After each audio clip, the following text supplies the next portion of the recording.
त्याच्यासाठी देवाची कृपा लागत असते. हे सहजासहजी होत नाही. पाठांतर बऱ्याच लोकांचं असतं पण टायमिंगला सुचत नाही. टायमिंगला सुचत नाही ना काय माणसाला. याच्यासाठी पुण्य करावं लागत असतं. तिळ तिळ पुण्य साचा पडे तरी हे बहुता जन्मी जोडे. मोरे महाराज नाम तुझे वाचेशे आतुडे. समागम घडे संताचा तरीच जिव्हागरी नाम येईल श्रीरामाचे. एवढी सोपी गोष्ट आहे का? रामाचं नाम मुखाला यायला पुण्य करावं लागत असतं. मग नाम मुखाला यावं आणि त्याच्यात प्रेम निर्माण व्हावं म्हणून म्हणतात अमृत है हरि नाम जगत में. अमृत है हरि नाम जगत में. इसे छोड़ विषय विष पीना क्या. हरि नाम नहीं तो जीना क्या. तुम्ही खाली बसलेली जीना क्या म्हणा, मी बाकीचं म्हणतो. हरि नाम नहीं तो जीना क्या. हरि नाम नहीं तो जीना. तुम्हाला शेजाऱ्याची शपथ आहे बघा म्हणा. तुम्ही बी कुणाची तरी शेजारी हे ध्यान ठेवा. हा काल सदा अपने रस घोले. ना जाने कब सिर चढ़ बोले. हरि का नाम जपो निशबासर. अब इसमें साल महीना क्या. हरि नाम नहीं नामे विन व्यर्थ. महाराज ज्ञानोबाराय हरिपाठात सांगतात नामाविन जगणं व्यर्थ आहे. हा महाराज म्हणले व्यर्थ जगणं आहे ते. नाही तरी गेला जन्म वाया. कहा गए तो कहा नहीं और क्या लाए तो कुछ नहीं. कुठं गेलतो तो कुठंच नाही. जन्मा येऊन काय केले तो मुद्दल गमाविले. महाराज म्हणले ना जन्माला येऊन काय केलं हाय ते घालवलं बाकी काय केलं. नामे विन व्यर्थ. रामकृष्ण पंथ कर्मीला. रामकृष्ण हा पंथ आहे. पंथ म्हणजे मार्ग. पंथ म्हणजे रस्ता. म्हणून लक्षात येते का तुम्ही चांगल्या चांगल्या सिटीत गेला तर हा पंथ पथ आहे म्हणतात किंवा हिंदीत गेले तर पंथ आहे म्हणतात. बरोबर आहे. मार्ग आहे. भजन जर नसेल तर फायदा नाही. कारण म्हणतात देवे दिला दे भजना गुमटा. देवे दिला देह भजना गोमटा. तो या झाला फाटा बाधिकेचा. तो या झाला फाटा बाधिकेचा. देवे दिला देह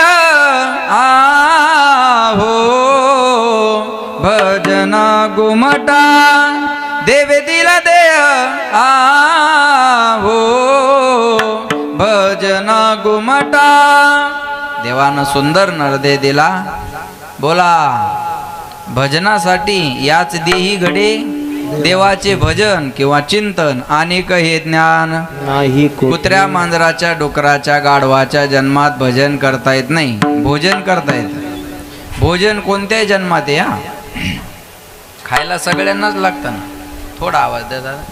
आहार निद्रा भय मैथून सर्व योनी समसमान. हे बघा कुत्र्याला भूक लागते आपल्याला भूक लागते. कुत्र्याला भीती वाटते आपल्याला भीती वाटते. कुत्र्याला झोप येते आपल्याला झोप येते. कुत्र एक दिवस मरणार आपण सुद्धा एक दिवस मरणार. पण कुणासारखे तुम्ही म्हणा मला जायचं इथून. हा तुम्ही तुमचं म्हणून घ्या आहे का नाही. आपण अहो त्यांच्या मरण्यात आणि आपल्या मरण्यात मग फरक काय. माझ्या मनाचं काहीच बोलणार नाही मी. नाही तरी काय थोडी श्वान शुकर रे बाबा. श्वान म्हणजे कुत्र, शुकर म्हणजे डुकर. महाराजानं कधीच लिहून ठेवलं. अरे मानत नसेल एखादा देवाला तर कुत्र्यात आणि त्याच्यात फरक काय. आपण महादेवाला अभिषेक करतो आणि कुत्र सू करून जातं. त्याला कळतच नाही ना. बरोबर आहे का नाही. महाराज कोणी म्हणाल मी बंगला बांधला. ज्या चिमणीला हातपाय नाही ती खोपा बांधते. कोणी म्हणाल मला मुलगा झाला. तुला वर्षात एक झालं. कुत्रीला एका टायमाला 6 होता. बरं कलर बदलून क्वांटिटी आणि व्हरायटी दोन्ही बी गोष्टी. एवढं आहे का आपल्याकडं सांगा बरं. मग महाराज म्हणले कुत्र्याला भूक लागली की कुत्र मालका पुढं जाऊन गोंडा गोळतं आणि माणसाला भूक लागली की माणूस बायको पुढं. फारसा फरक आहे त्याच्यात. खाणं पिणं सगळ्या जन्मात आहे. उच्च नाही पायाचारी मनुष्य परी कुतारी.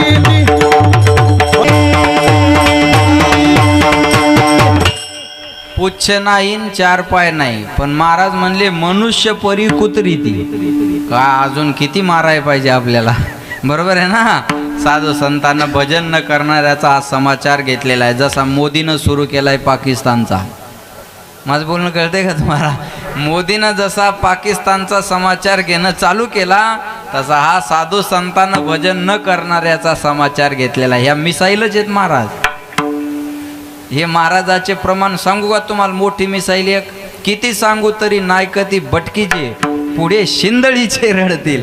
ह्या मिसाईलच आहेत साधू संताकडच्या, आणि ह्या माणसं नीट करण्यासाठीच आहेत. त्या मिसाईल पाकिस्तान नीट करण्यासाठी आणि ह्या मिसाईल माणसं नीट करण्यासाठी. विठाला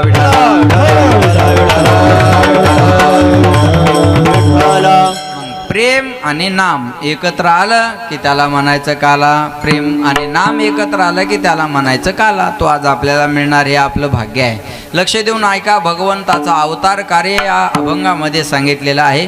भगवान अवतार घेतात. आता फार लक्ष देऊन कीर्तन ऐका बरं का.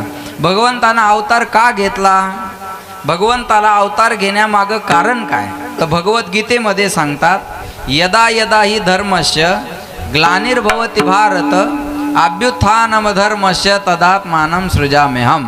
यदा यदा म्हणजे जेव्हा जेव्हा, धर्मस्य म्हणजे धर्माची, ग्लानी होते, हानी होते, त्या वेळेस भगवंत म्हणतात मी अवतार घेतो. आणि अवतार घेऊन काय करतो, परित्राणाय साधूनाम विनाशाय च दुष्कृताम. तेव्हा सांगून ठेवला, परित्राणाय साधूनाम आणि विनाशाय च दुष्कृताम. ज्यानं दुष्कर्म केलेला आहे त्यांचा विनाश केलाच पाहिजे. हा भगवद्गीता. धर्म रक्षावयावतार घेसी आपुल्या पायीशी भक्त जना, आपुल्या पायीशी भक्त जना. धर्म रक्षावयावतार घेसी आपुल्या पायीशी भक्त जना.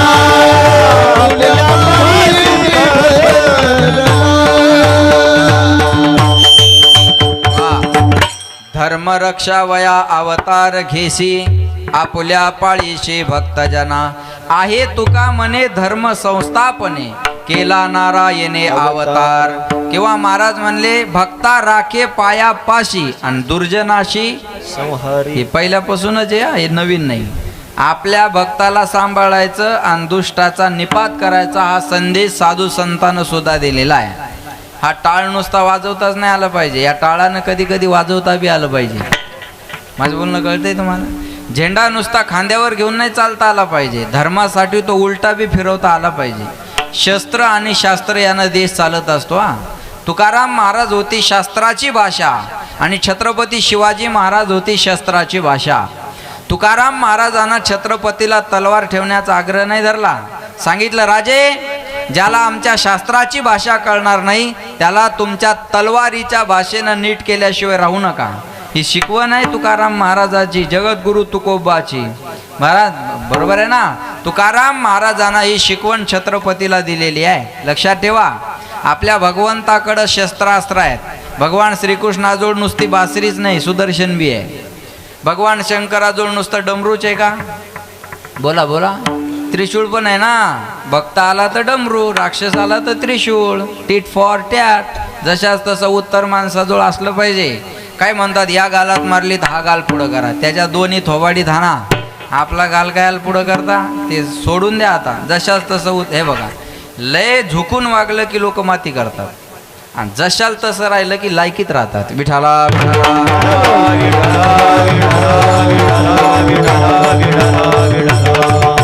म्हणून शस्त्र आणि शास्त्र यानं देश चालत असतो. लक्षात ठेवा. म्हणून आम्ही साधूचं रक्षण आणि दुष्टाचं निर्दलन करण्यासाठी आमचा अवतार आहे. जब जब होय धर्म की हानी, रामायणात ऐकला असेल आपण. जब जब होय धर्म की हानी, बाढई असुर अधम अभिमानी. तब तब धरी प्रभु विविध शरीरा, हर ही कृपा निधी सज्जन पीरा. तेव्हा तेव्हा भगवंतानं अवतार घेतलेला आहे. मग आता अवतार देवाने घेतले, पण किती घेतले. भागवतामध्ये 24 अवताराचं वर्णन आहे. संत मालिकेत 10 अवताराचा प्राधान्य आहे. पण गर्गाचार्यानं गर्ग संहितेत याचं 6 भागात वर्गीकरण केलेलं आहे. काही भगवंताचे अंश अवतार आहेत, काही अंशांश अवतार आहेत, काही कला अवतार आहेत, काही आवेश अवतार आहेत, काही पूर्ण अवतार आहेत आणि काही परिपूर्णोत्तम अवतार आहेत. आता अंश अवतार कोण? आपण सगळे देवाचे अंश अवतार आहोत. ममे वंशो जीव लोके जीवभूत सनातना मन षष्ठानी इंद्रियानी प्रकृती स्थानी घर्षती. आपण देवाचे अंश अवतार आहोत. लक्ष देऊन ऐका बरं का. कपिल भगवंताचा कला अवतार आहे, परशुरामाचा आवेश अवतार आहे, 21 वेळा निक्षेत्रीय पृथ्वी केली होती, बरोबर आहे, आवेश अवतार आहे. प्रभू रामचंद्राचा पूर्ण अवतार आहे आणि भगवान श्रीकृष्णाचा परिपूर्णोत्तम अवतार आहे. पूर्ण अवतार कशाला म्हणतात? दादा थोडासा आवाज वाढवा. पूर्ण अवतार कशाला म्हणतात बघा. पूर्ण अवतार रामकृष्ण, पूर्ण अवतार रामकृष्ण, पूर्ण अवतार रामकृष्ण, पूर्ण अवतार रामकृष्ण. दुर्जनाचा येणे करोनी संहार, दुर्जनाचा येणे करोनी संहार. पूर्ण अवतार रामकृष्ण, पूर्ण अवतार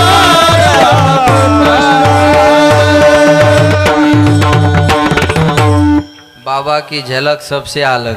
पुन्हा एकदा टाळ्या वाजवा. वा वा वा वा. महाराज म्हणले लक्षात ठेवा, पूर्ण अवतार दुर्जनाचा येणे करोनी संहार. पूर्ण अवतार रामकृष्ण दुर्जनाचा संहार केला. बरोबर आहे ना? लक्ष देऊन ऐका.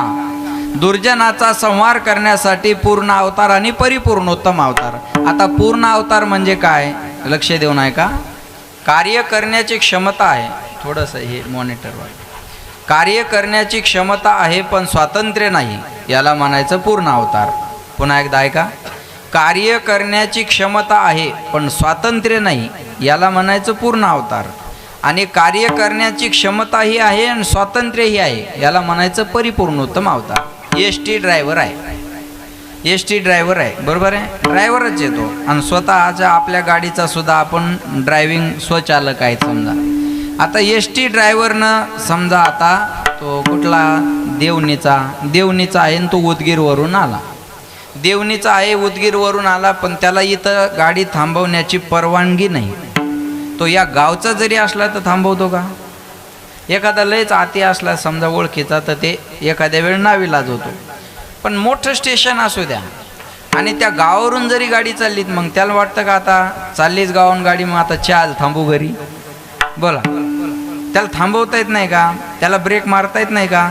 त्याला ब्रेक मारता येतं, ॲक्सिलेटर कमी करता येतं, गाडी थांबवता येते, पण हे स्वातंत्र्य त्याच्याकडे का?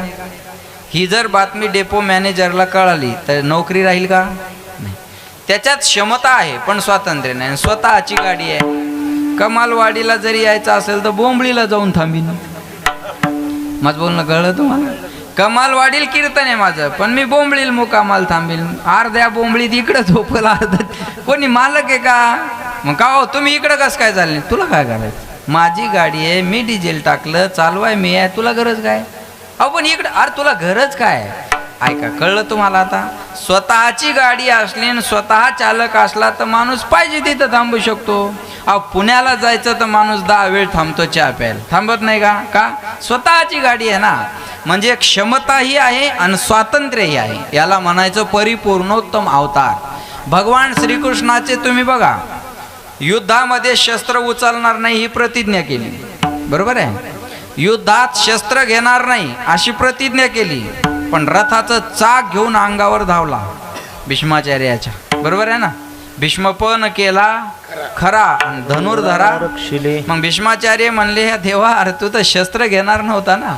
एक कार्यम आगत्यम कोटी कार्यम चकारहा. यार म्हणले मी माझा मालक आहे, हे जीवन भगवान श्रीकृष्णाचं आहे. पण रामाला थोडं बाजूला तरी जाता आलं का? बोलीला वाल्मिक तैसेची करीन, वर्तोनी दावेन म्हणे नामा किंवा नामा म्हणे. आता तुम्हाला अजून एक मजा सांगतो. बागेश्वर महाराज, धीरेंद्र शास्त्री महाराज मंडपात बसलेल्या माणसाची चिठ्ठी लिहितात, न नाव गाव विचारता, अनोळखी माणसाची. पहा जरा लक्ष द्या. अनोळखी माणसाची चिठ्ठी लिहितात आणि पेंडॉलमधल्या त्या माणसाला उठवतात आणि त्यांचं लिहून झाल्यानंतर बघा बरं का, चमत्कारच आहे हा बी. त्यांचं लिहून झाल्यानंतर त्या माणसांना उठवतात आणि ज्या माणसाला उठवलं त्याचंच नाव निघतं आणि त्याच्याच घरच्या समस्या आणि त्याच्या घरी परिवारात काय काय अडचणी आहे त्या चिठ्ठीमध्ये निघतात. आपण पाहिलं. आश्चर्यच आहे का नाही? आश्चर्यच आहे. याला अभ्यासच लागतो, याला शक्तीच लागते. हे आश्चर्यच आहे. पण ऐका, मी याच्या पुढचं आश्चर्य सांगतो तुम्हाला. धीरेंद्र शास्त्री महाराजांना माझ्या समोर बसलेल्या मंडपात बसलेल्या जन्माला आलेल्या माणसाची चिठ्ठी लिहिली जशाला तशी निघली. पण आमच्या वाल्मिकानं जन्माला न आलेल्या रामाची चिठ्ठी अगोदर लिहून ठेवली होती. कळलं माझं बोलणं? जन्माला यायचंच राहिलं आणि अगोदर सगळं लिहून ठेवलं आणि तसं तसं देवाला वागावं लागलं. हे 50 धीरेंद्र शास्त्री एकत्र करावं लागतील तरी बरोबरी होणार नाही. हे हो, लक्षात ठेवा. महाराज मला काय सांगायचं लक्षात आलं का? मग रामचंद्राला चाकोरी सोडून जाता आलं नाही. लक्षात घ्या, याला म्हणायचं पूर्ण अवतार. प्रभू रामचंद्रात सामर्थ्य नव्हतं का अजून 1-2 बायका करायचं? अहो, चहाच्या टपरीवाले 3-3 करायला लागले. तो तर राजा होता ना, बरोबर आहे. सामर्थ्य नव्हतं. पण वाल्मिकानं जी आचारसंहिता घालून दिली त्या आचारसंहितेच्या बाहेर प्रभू रामचंद्राला जाता आलं नाही. म्हणून परिपूर्णोत्तम अवतार आहे श्रीकृष्णाचा आणि पूर्ण अवतार आहे भगवान श्रीकृष्णाचा. मग भगवंतानं अवतार किती घेतले तर ऐका. अनंत अवतार घेशी भक्ता कारणे, भक्ता कारणे कनवाळू कृपाळू, कनवाळू कृपाळू दिना लागे उद्धरणे. अनंत अवतार घेशी भक्ता कारणे, भक्ता कारणे कनवाळू कृपाळू, कनवाळू कृपाळू दिना लागे उद्धरणे. अवताराच्या राशी तो हा उभा विटेवरी, तो हा उभा विटेवरी. शंख चक्र गदा, शंख चक्र गदा पद्म सहित हरी.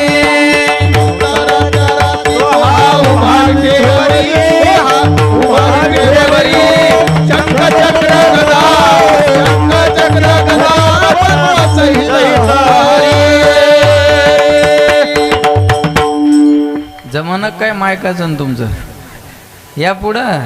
हां, जे येईल ते म्हणा. नाही शब्द आले तर ना ना ना रे ना ना ना ना ना. हा, स्वरात स्वर मिसळून द्या. आपल्या पार्टीची इज्जत मी जाऊ देणार नाही. कुछ तुम जाने कुछ हम जाने, अंदर की बात राम जाने. विठाला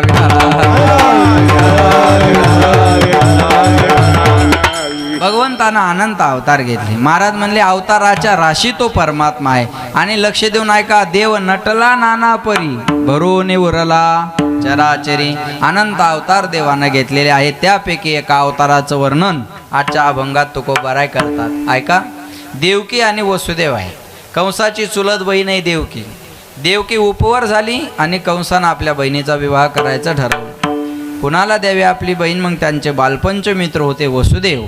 वसुदेव देवकीचा विवाह सोहळा झाला आणि दुसऱ्या दिवशी गावातून थाटामाटात आनंदानं वरात निघाली. वरात कळते ना सगळ्यांना? वरात कळते ना? तेवढंच कळतं म्हणावं, बघितलं काही कळत नाही. गावातून आनंदानं वरात निघाली आणि ऐन गावाच्या मधोमध वरात आली आणि त्या वरातीमध्ये एक थोडासा आवाज द्या.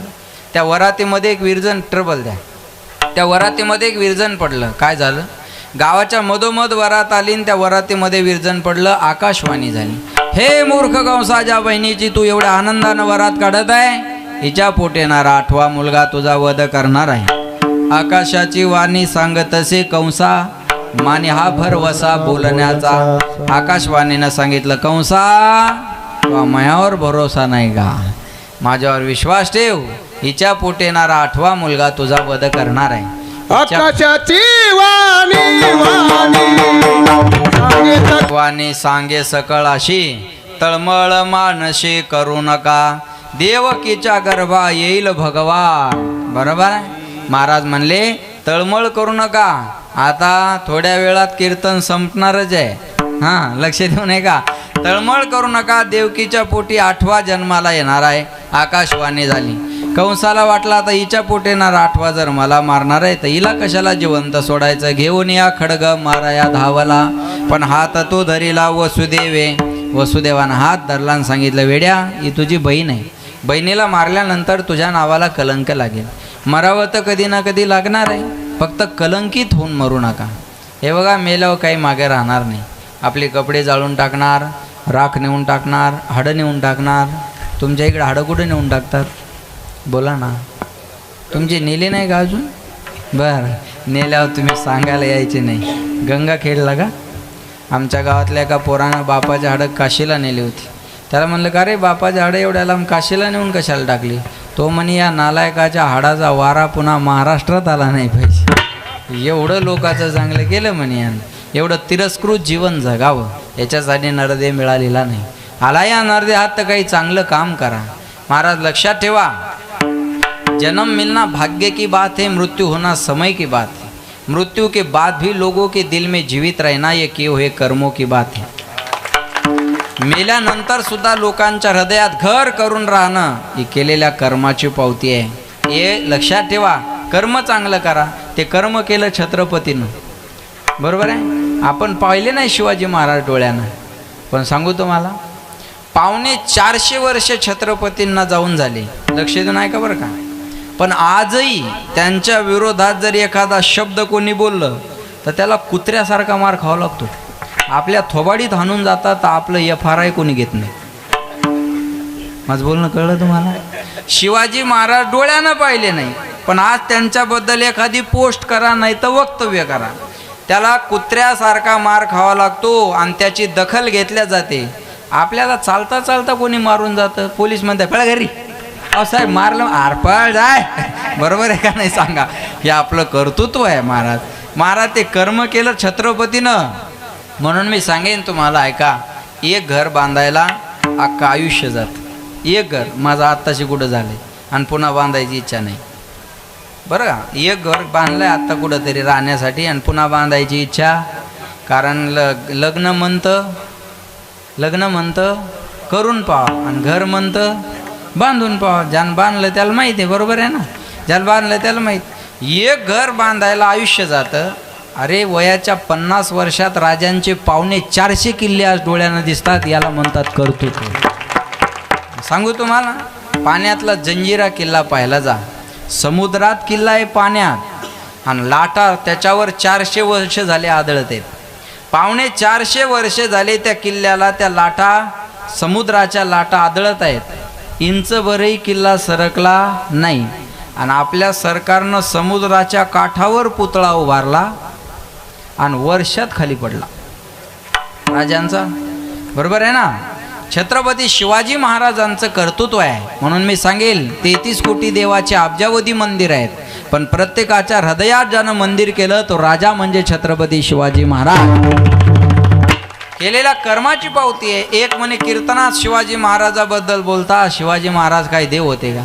म्हणलं शिवाजी महाराज देव होते का नाही मला सांगता येणार नाही, पण शिवाजी महाराजामुळं मंदिरातला देव सुरक्षित राहिला एवढं मी गॅरंटीनं सांगेन. मंदिरातला देव सुरक्षित मिळत असेल तर हे उपकार राजांचे. एकच राजा इथे जन्मला, लक्षात ठेवा 33 कोटी देवाचे अब्जावधी मंदिर आहे, पण प्रत्येकाच्या हृदयात ज्यानं मंदिर केलं तो राजा छत्रपती शिवाजी महाराज आहे. एकच राजा इथे जन्मला शिवनेरी किल्ल्यावर, माझ्या राजाचं नाव गाजतंय गड किल्ल्याच्या दगडावर. सुंदर स्वराज्य निर्माण केले तलवारीच्या धारेवर, रयतेसाठी वार झेलले आपल्या निधड्या छातीवर.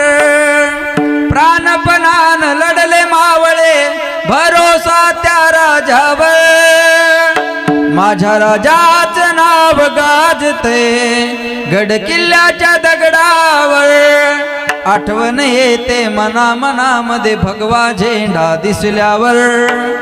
जात पात ना धर्म मानिला जगला माणुसकीवर. पुन्हा जन्म घ्या अशी इच्छा शिवभक्ताच्या हृदयावर. माझ्या राजाचं नाव गाजतय गड किल्ल्याच्या दगडावर छत्रपती शिवाजी महाराज की. त्या चैतन्याने आपण जागा होण्याची गरज आहे. कर्म मागं राहणार, बाकी काय मागं राहणार. ज्ञानेश्वर महाराज आपण डोळ्यानं पाहिले नाही, पण ज्ञानेश्वरी मागं आहे म्हणून माऊली कळतात. तुकाराम महाराज आपण डोळ्यानं पाहिले नाही, पण गाथा आहे म्हणून तुकोबाराय कळतात. कर्म मागं राहिलं, बाकी काय मागं राहणार आहे. बोला, मेलाव काही ठेवतात का? बोला, आपले कपडे सुद्धा जाळून टाकतात. मोरे महाराज, मी एकाला म्हणलं का हे कपडे का जाळतात? अहो म्हणे महाराज, त्या माणसाच्या आठवणी आपल्याला त्रास देऊ नये ना, म्हणून त्यांच्या वस्तू ठेवायच्या नसतात. म्हणलं मग त्यांनी बांधलेला बंगला जेसीबीन पाडायला पाहिजे. हां, त्यांनी घेतलेली शेती एखाद्या मंदिराला दान करायला पाहिजे. त्यांनी घेतलेली गाडी एखाद्या गोरगरीब महाराजाला द्यायला पाहिजे. बरोबर आहे का नाही? त्या आठवणी नाहीत का? कपडे ठेवायचे कुठं, पुन्हा धुयाचे कुणी? विठाला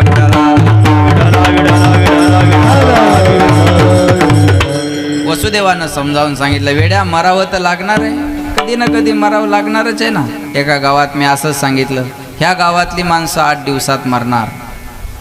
तुमच्या बी गावातली मरणार आहे. लोक म्हणतील ह्या मेल्याला कशाला आणलं वा, असं आहे. 8 दिवस आहे, सोमवार, मंगळवार, बुधवार, गुरुवार, शुक्रवार, शनिवार, रविवार, याच्यातलं एक वार असणारच आहे ना. मी एका गावात असं सांगितलं, म्हणलं तुमच्या गावातली माणसं 8 दिवसात मरणार. सगळ्या बाया रडायला लागल्या आणि एक मथारी हसायला. कीर्तन झाल्यावर म्हणलं हसायला काय झालं, मरणाची भीती नाही का? आहे ना म्हणे महाराज. म्हणलं मग मी सांगितलं या गावातली माणसं 7 दिवसात मरणार, तुम्ही तर खुशाला हसायला लागल्या. मी या गावची नाही म्हणे, मी देवणीची आहे. हां, म्हणलं तू का बियाल राहणार आहे? बरोबर आहे का नाही? जावं सगळ्यांना लागणार आहे, जो आला तो जाणार आहे, पण कलंकित होऊन मरू नका. सांगितलं, वेड्या, बहिणीचा हत्यारा म्हणून लोक ओळखतील तुला, मग काय करायचं? म्हणे ये बघ, समजावून सांगण्याच्या पद्धती आहे. तुला याच्यापासून भीती नाही ना? म्हणे नाही, हिला होणाऱ्या मुलापासून भीती. मग असं कर, आम्हाला दोघाला बंदी शाळेत ठेव, जे मुलं होतील ते तुला आनंद देतो. बहिणीचा जीव वाचेल, शत्रू संपून जाईल, नावाला कलंक लागणार नाही. कंसाला गोष्ट पटली, दोघाला बंदी शाळेत ठेवलं. पहिला मुलगा झाला, तो मुलगा कंसानं वसुदेवानं कंसाकडे घेऊन आले. कंसानं त्या निलागज मुलाकडे पाहिलं, दया आली. मला 8वा मारणार आहे ना, त्या पहिल्याला मारून काय करायचं? माघारी घेऊन जायला सांगितलं, पण नारदाला ही गोष्ट कळाली. नारद म्हणले, हा असाच पुण्य करायला लागला तर याच्या पापाचा गडा भरणार नाही आणि देव अवतार घेणार नाही. नारद म्हणले, वेड्या, कोणताही पहिला होऊ शकतो आणि कोणताही 8वा होऊ शकतो. पुण्य सारावया भेटे देव ऋषी, वधी बाळ काशी ठेवू नको. मुलाला घेऊन यायला सांगितलं, गरगर फिळवलं, शिळेवर आपटलं. असं 1, 2, 3 नाही, होताचे प्रसूत नेऊनिया देत, 6 मारित दुराचारी. 6 मुलं दुराचारी कंसानं मारले. 7वा गर्भ योग मायेनं रोहिणी मातेच्या उदरात नेऊन घातला, तो बलराम दादाचा. आता 8वा जन्माला येणार. देवकीचे तेज दिशे जैसा सूर्य, कंसाचे हृदय जळत असे. आता देवकी मातेचं तेज एखाद्या सूर्याप्रमाणे दिसत होतं. लख प्रकाश बंदी शाळेमध्ये पडला आणि 8 वर्षाची चतुर्भुज मूर्ती देवकी वसुदेव यांच्या समोर उभी राहिली. देवकी वसुदेवानं सांगितलं, देवा, तुम्ही लहान होऊन जन्माला यावं म्हणून आम्ही तप केलं, तुम्ही 8 वर्षाचे झाल्यावर तुम्हाला आमचं पोरगं कोण म्हणेल? भगवंत म्हणले, मी लहान होणार आहे, पण त्या अगोदर मला तुम्हाला काहीतरी सांगायचं आहे. बाबा, माझा जन्म झाल्यावर मला इथं ठेवायचं नाही. नंदाच्या घरा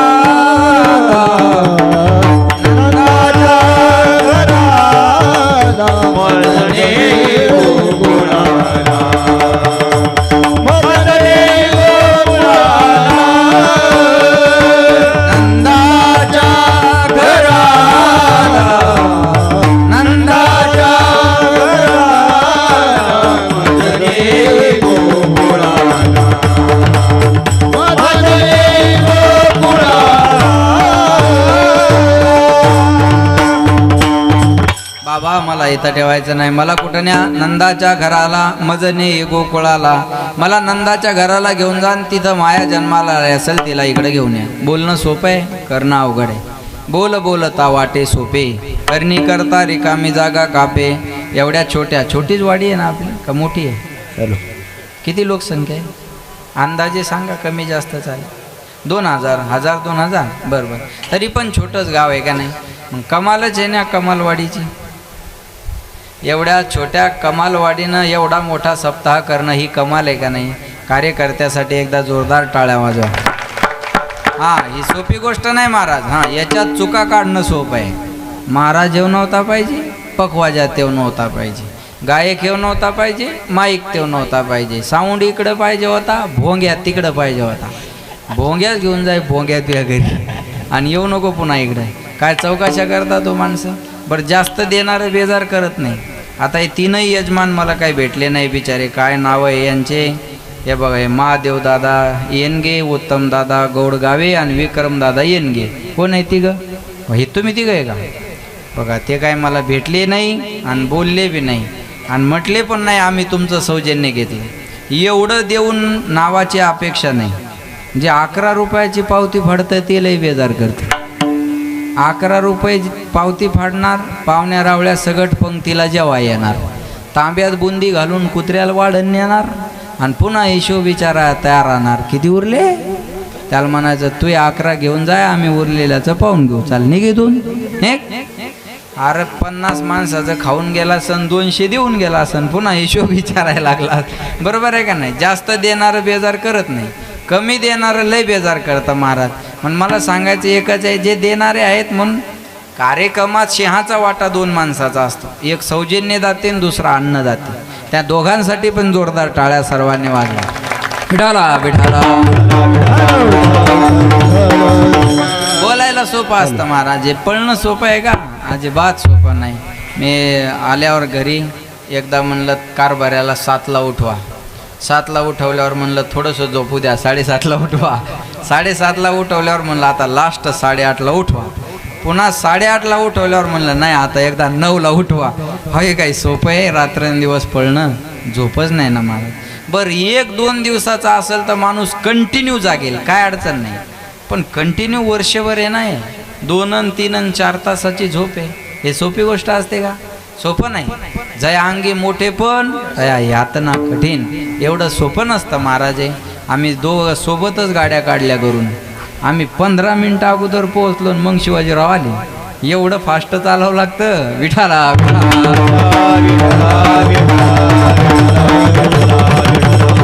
लक्षात ठेवा, काही गोष्टी बोलायला सोप्या असतात. आता इथं तुम्ही कीर्तन झालं की तोंड फिरवणार, बरोबर आहे ना? हे आणा ते आणा हे आणा. इथं काय मेवण्याचं लग्न थोडंच आहे. हळूहळू येईल, जसं येईल तसं घ्यायचं. जेवढं आलं तेवढं खायचं, प्रसाद म्हणून घ्यायचं. बरोबर आहे का? सोपं असतं काय? बरं किती माणसं येणारे माहीत नाही, कमी होणारे का जास्त होणारे माहीत नाही, अंदाज येत नसतो ना. मग थोडंफार करणाऱ्याकडून कमी जास्त होत असतं. कधी कधी कमी पडल, कधी कधी जास्त होईल. कमी पडलं तर समजावं देवाला आज उपवास करायची आपल्यावर इच्छा आहे, आणि जास्त झालं म्हणावं देवानं आज चांगलं जीव घातलं. बस चांगलं पॉझिटिव्ह थिंकिंग असावी. प्रतिक्रिया देण्यापेक्षा प्रतिसाद दिला पाहिजे. चांगल्या कामाला मदत केली पाहिजे. तुका म्हणे सत्य कर्मा व्हावे सहाय्य, घातली या भय नरका जाणे. या कामात चुका काढत बसायच्या नाही, याला सहकार्य जेवढं करता येईल तेवढं करायचं. विठाला. म्हणले तुम्हाला नेणं सोपं आहे का? भगवंत म्हणले त्याची चिंता तुम्ही करू नका, मी आल्यावर सर्व व्यवस्थित होईल. आणि भगवंतानं गर्भात प्रवेश केला. आणि ऐका, भगवंताचं प्रागट्य होण्याच्या अगोदर स्वर्गातले सर्व देव एकत्रित आले आणि देवकी वसुदेव यांच्यावर पुष्पवृष्टी करतात, देवाचं स्वागत करतात. सर्वांनी हात वर करा बघा. महिला पुरुष जेंट्स लेडीज मेल फिमेल, बाया माणसं गडी माणसं आव वैव सर्वांनी एकदम सरळ. स्वागतम कृष्ण सुस्वागतम कृष्ण, स्वागतम कृष्ण स्वागतम कृष्ण,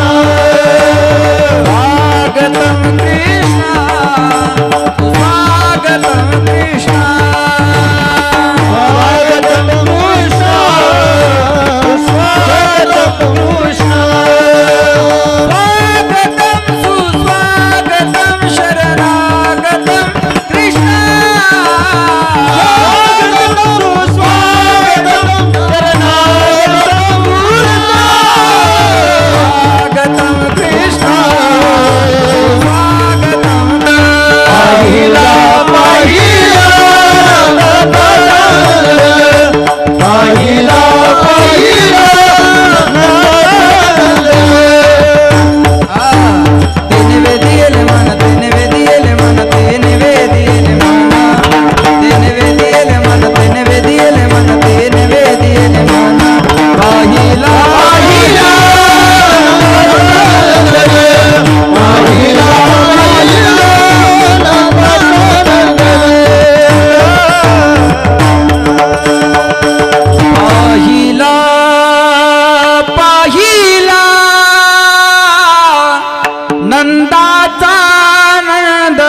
बैसे जीवे जडो राजस सुकुमार मदनाचा पुतळा राजस सुकुमार बोला मदनाचा पुतळा रवी शशी कळा लोपलिया कस्तुरी मळवट चंदनाचे ओटे सुंदर ते ध्यान वे विटेवरी करकटेवरी एवढा तो परमात्मा सुंदर गवळणी जायच्या मुलाला पाहायच्या आणि बाहेर येऊन चर्चा करायच्या काय सुंदर पोरग आहे.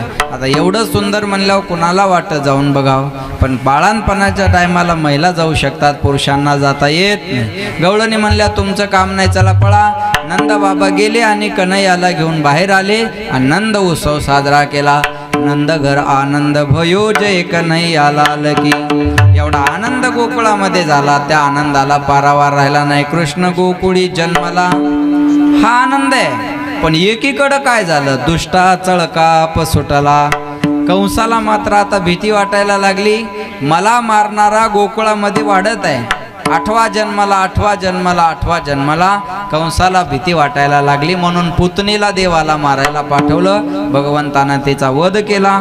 काग बग रिठा मारिला बाळपणी अवघी दैत्य खानी कृष्ण सिंहासनी काग बग रिठा मारिला बाळपणी अवघी दैत्य खानी बुडविले. लक्ष देऊन ऐका सर्वांचा संहार भगवंतानं केला आणि भगवंतानं संहार केल्यानंतर एवढा आनंद गोकुळामध्ये झाला. लक्ष देऊन ऐका गोकुळीच्या सुखा अंत पार दुःख ते पळाले गोकुळा बाहेरी प्रवेश भीतरी केला देवे त्याचं कारण होता कृष्णाचा अवतार. आनंदे करती घरोघर सदा नाम वाचे गाती प्रेमे आनंदे नाचती तुका मने हरती दोष आनंदाने करते घोष होता कृष्णाचा अवतार. आनंदे करती घरोघर विठोबार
कृष्ण गोकुळी जन्मला दुष्टा चळकाप सुटला होता कृष्णाचा अवतार. आनंद करती घरोघर एवढा आनंद त्या गोकुळामध्ये आहे त्या आनंदाला पारावार राहिला नाही. आणि लक्ष देऊन ऐका वेळ कमी असल्यामुळं देवानं रांगाय सुरुवात केली. तळवे तळहात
तळवे तळात आता रांगता रांगता कुठे बी जात असते त्याचं काय नाही एवढा. तळवे तळात टेकीत डाव्या गुडघ्याने रांगत कन्हैयानं रांगायला सुरुवात केली आणि रांगत असतानाच खोड्या करायला सुरुवात. आता लहानपणी कोणी बी खोडकर असतात. आता मी जरी असलो तर काही लगेच शहाणा झालो नाही. लहानपण आणि खोड्या हे समीकरणच आहे. लहानपण आणि खोडी हे काही वेगळं आहे का? अहो लेकरू जेवढं खोडकर तेवढा आनंद देणारा असतं. बरोबर आहे ना? उगं म्हाताऱ्या माणसानं पोरायवर वजन टाकायचं नाही. आम्ही का तुमच्यासारखे होतो? तू का साधा होता. सऱ्या कमलवाडीला तो हा बायोडाटा माहिती होतो काय कमाल केलेली आहे. बरोबर आहे ना? लक्षात आलं का? वय वाढल्यामुळं लोक बोलत नाही एवढा त्याचा अर्थ आहे. लहानपणी खोड्या केल्या नाही असा माणूस आहे का? किती खोडकर लेकरं असतात. ऐका, माझी छोटी मुलगी आहे. मला म्हणे पप्पा मला नवीन ड्रेस आणा. म्हणलं बाळा हा फाटू दे मग नवीन आणू. फाडला तिनं आणा म्हणे. लेकराचं काय फाडा ना म्हणे. एक पोरग बापाला म्हणे बाबा मला बुलेट गाडी पाहिजे. बाप म्हणे देवान 2 पाय कशाला दिली. म्हणे एक किक माराय आणि एक गिअर टाकाय. काय बोलणार आहे तुम्ही? एक पोरग शाळेत गेलं त्याचे मास्तर त्याला म्हणले बाळ्या नंदुरबार कुठे सांग. तिकडे आहे ना धुळे जिल्ह्याकडे. नंदुरबार कुठे सांग. पोरग म्हणे थांबा पप्पाला फोन लावतो. ते बाप म्हणे अरे नंदुरबारचा आणि पप्पाला फोन लावायचा काय संबंध आहे. आपल्या पप्पाला सगळे बार माहिती आहे म्हणे. जाईल कळलं जाईल. धन्यवाद. बाकीच्या प्रसाद घेतल्या शोधवू नका. हा लक्षात ठेवा. महाराज म्हणते लेकरू जेवढं खोडकर तेवढा आनंद देणारा असतं. कन्हैया एवढे खोडकर होते. एखाद्या गवळणीनं रांगोळी काढली ना तर लघवीनं दुसरी रांगोळी काढायची. अष्टदळ काढिले अंगणी वरी मुते चक्रपाणी. खोड्या केल्या कन्हैयानं. एवढे खोडकर रांगत असताना चोऱ्या केल्या. हा बा रांगत रंगणे चोरीत लोणे.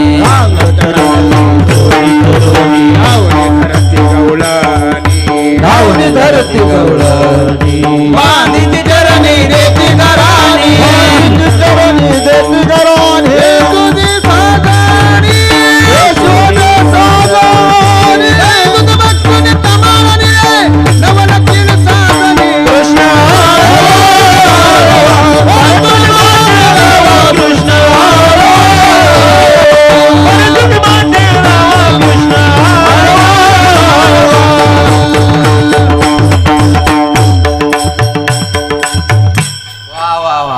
रांगत असताना देवानं चोऱ्या करायला सुरुवात केली. आता चोरी केली हे महत्वाची नाही, कशाची केली हे महत्वाची आहे. मायबाप मुलाला मारतात, त्या मारण्याकडे न पाहता का मारतात याच्याकडे लक्ष दिलं पाहिजे. साधू संत एखाद्याला रागावून जर बोलत असतील तर त्याच्या मागं काहीतरी हित असतं. त्याच्यात हित असतं, बाकी काय असतं. तसं महाराज म्हणले देवानं चोरी केली हे महत्वाचे नाही, कशाची केली हे महत्वाचे आहे.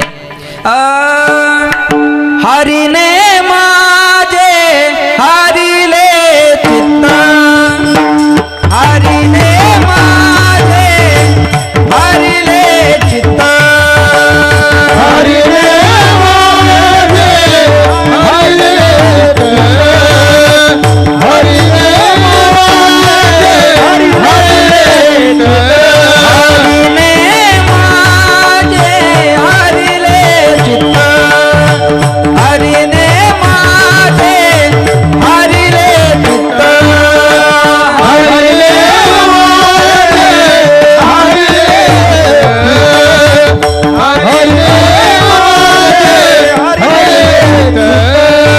भारवीत विसरले,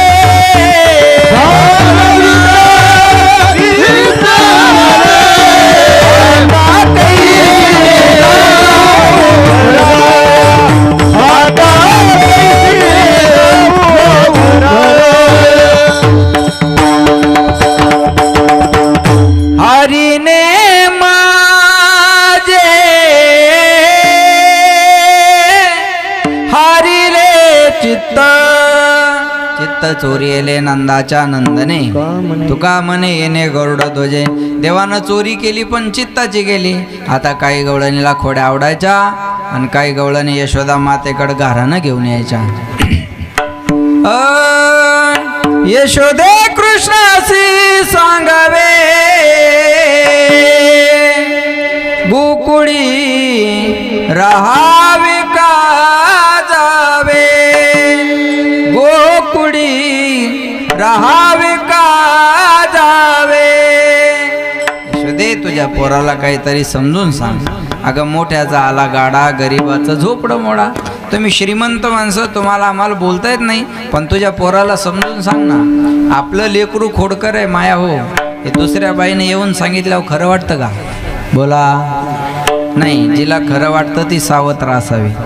यशोदा माता म्हणायची, बाळ सगुण गुणाचे ताणे, बाळ दिसतय गोजिरवाने, काय सांगता गाराने गे गोकुळच्या नारी, श्रीरंग माझा वेडा, याला नाही दुसरा जोडा, तुम्ही याची संगत सोडा गे गोकुळच्या नारी, तुम्ही लपून याचा भोरा, आळ घेता शारंग धरा, तुम्ही 12 घरच्या 12 गे कमालवाडीच्या नारी, तुम्ही 12 घरच्या 12 गे गोकुळच्या नारी, बाळ सगुण गुणाचे ताणे, बाळ दिसतय गोजिरवाने, काय सांगता गाराने गे गोकुळच्या नारी.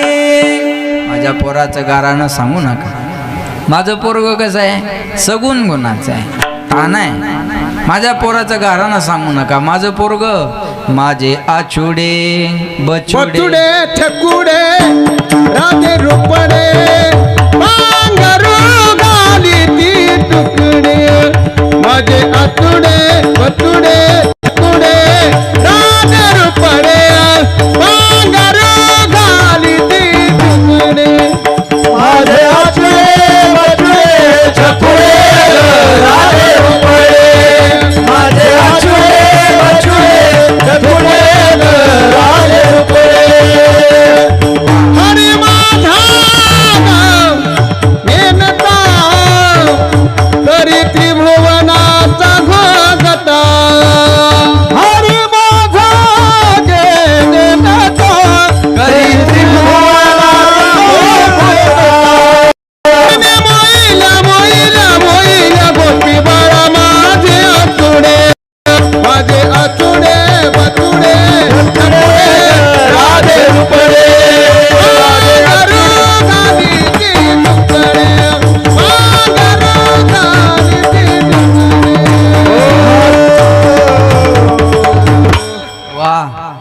टाळ्या वाजवा छकुड्यासाठी.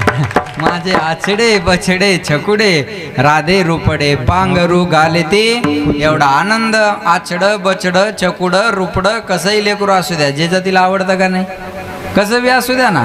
एका बाईन मला चहा प्यायला नेलं, तिचं पोरग अंगणात बसलेलं, नाकातून गंगा यमुना घाणीन भरलं, माशा लागायल्या, तरी त्याची आई मला म्हणते, महाराज मा वाघ कसा बसला?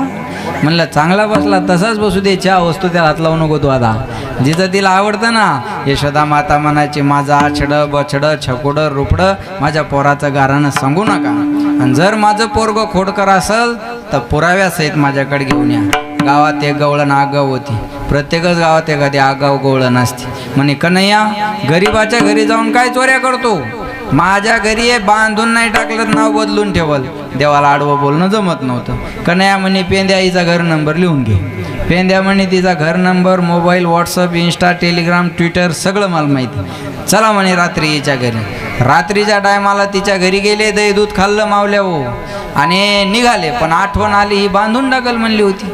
मग तिचीच वेणी नवऱ्याची दाढी, झोपलेल्या दोन्हीची गाठ मारली. गाठ बाई दोन्हीची बांधोनी, आहे का? दोन्हीची गाठ मारली, पतीची दाढी माझी वेणी, दोन्हीची गाठ बांधोनी. तिसरी आली धावणी म्हणे ग बाई, काय केली करणी, तिसरी आली धावणी म्हणे ग बाई, काय केली करणी. पतीची दाढी माझी येणी, दोईची गाठ देवोनी. ओ पतीची दाढी माझी वेणी, तुळशी गाठ देवोनी. गाठ बाई कुणाची तू घेणार, हे सोने बाळा तुझा ताना, पटवरी पंखुती नाव. ओ यशोदे पटवरी पंखुती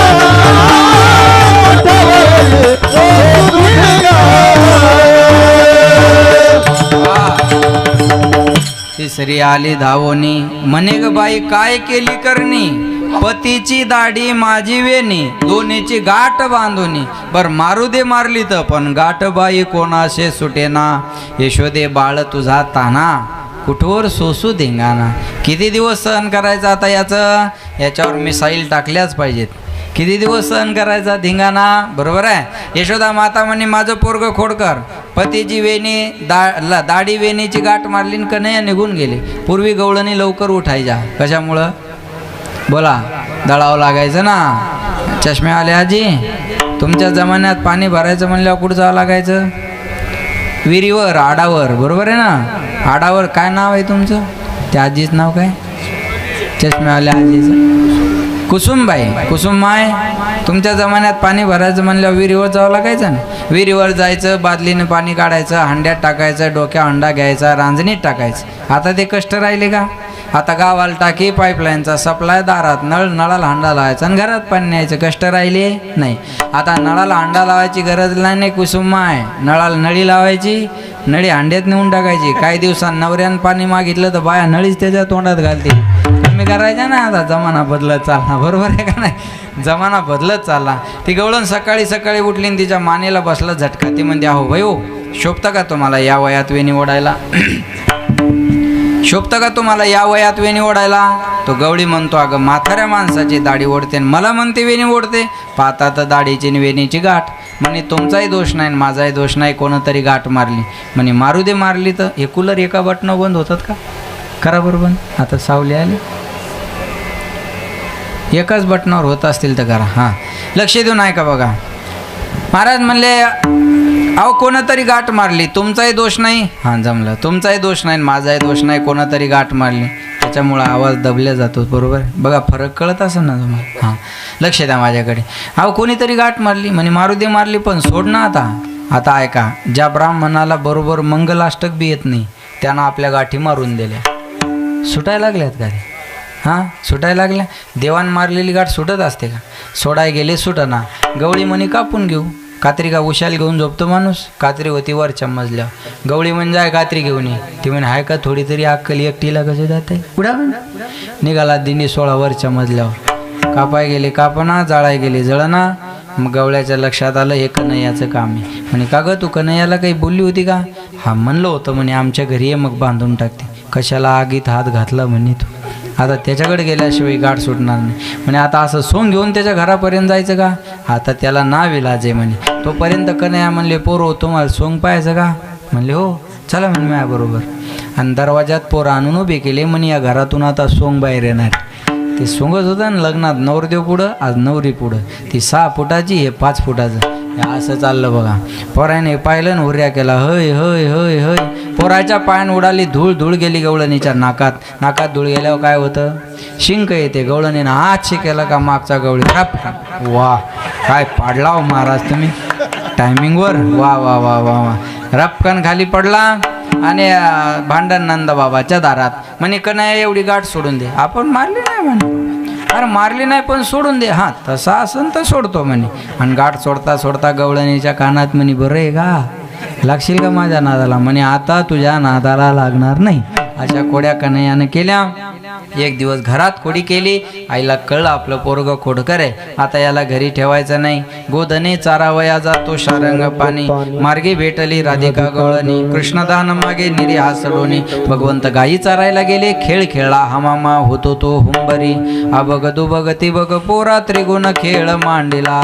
सत्वगुण रजगुण तमगुण या तिन्हीचा खेळ भगवंतानं मांडला.